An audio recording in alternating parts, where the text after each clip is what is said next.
ngayon, so mag-face reveal na ako, guys. Pero, hindi sa video. Sa ID ko lang. Kasi, may ID na kami. Kaya, sa ID na lang. So, kunin muna natin yung ID ko. So, kunin ko na. Andun siya sa banyo, guys. Andito siya, guys, sa banyo. Ayan! Ay, by the way, kunin muna natin. Nakasabit lang siya, guys. Patayin na natin. Okay, guys. So, magre-reveal na tayo. Okay, guys. So, okay.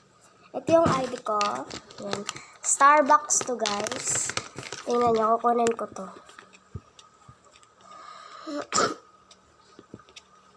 Kasi nakalagay sa likod Starbucks. Ayan. Ayan, Starbucks. Oh my gosh. Ayan, guys. And 5, 4, 3, 2, 1. Yan lang naman yung pangit ko na face. Ayan. Ayan yung face ko, mga sa ano, guys, kung sa video, parang putla ako. Pero kung sa totoo, meron akong makeup. Pero light lang. Kasi si Tita Ann nag-makeup sa akin. Ito naman, Starbucks. Ayan. Kasi binili namin to sa Starbucks. Ayan. Bawal nyo, guys, makita yung school ko. Kasi, wala lang. Bawal lang.